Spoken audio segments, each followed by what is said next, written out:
আসসালামু আলাইকুম এভরিওয়ান, আশা করছি আপনারা সকলে ভালো আছেন। আজকে আমি বানাবো আমলকির আচার। তার জন্য প্রথমে নিয়ে নিয়েছি 1 কেজি পরিমাণ আমলকি। এখন আমলকিগুলোকে আমি সিদ্ধ করে নিব।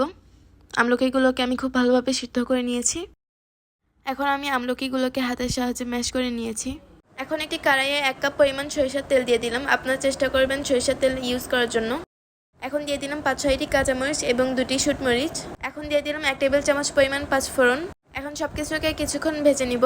ভাজা হয়ে গেলে দিয়ে দিব 1 চিমটি পরিমাণ জিরা গুঁড়া। তারপর দিয়ে দিব সিদ্ধ করে রাখা আমলকি। কিছুক্ষণ নেড়েচেড়ে আমি দিয়ে দিব স্বাদমতো লবণ। এখন দিয়ে দিলাম 1 টেবিল চামচ পরিমাণ চিলি ফ্লেক্স। আপনারা চাইলে কম বা বেশি করে দিতে পারেন।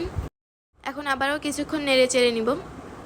তারপর দিয়ে দিব খোসা ছাড়ানো 1 কাপ পাকা তেঁতুল। এরপর দিয়ে দিব 4 টেবিল চামচ পরিমাণ জিরা, ধনিয়া ও গরম মশলার গুঁড়া। এখন ভালোভাবে কিছুক্ষণ নেড়েচেড়ে নিব। আপনারা অবশ্যই এই রেসিপিটা বাসায় ট্রাই করবেন, অনেক মজা এবং অনেক সহজেই হয়ে যায়।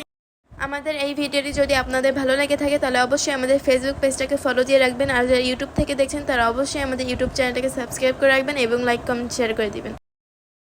এখন কালারের জন্য দিয়ে দিলাম 1 টেবিল চামচ পরিমাণ হলুদ গুঁড়া। কিছুক্ষণ নাড়াচাড়া করার পর দিয়ে দিলাম হাফ কেজি পরিমাণ চিনি। আপনারা চাইলে চিনিটা কম বা বেশি করে দিতে পারেন। এখানে আর কোনো পানি দেওয়ার প্রয়োজন নেই, চিনি থেকেই অনেক বেশি শিরা বের হবে। 6-7 মিনিট নাড়াচাড়া করার পর দিয়ে দিলাম কয়েকটি রসুনের কোয়া।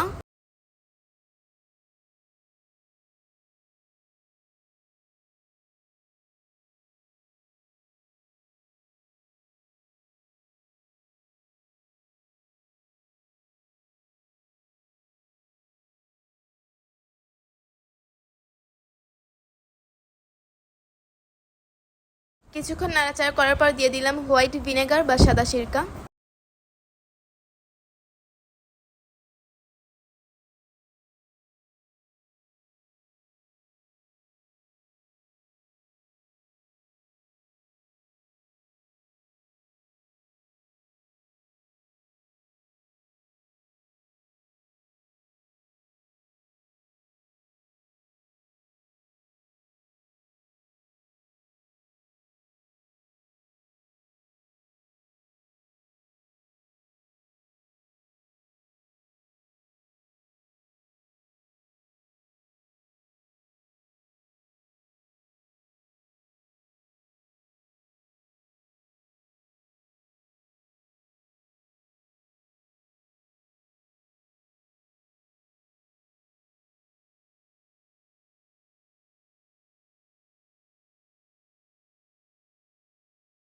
আমার রান্না হয়ে গিয়েছে, এখন আমি উঠিয়ে নিব।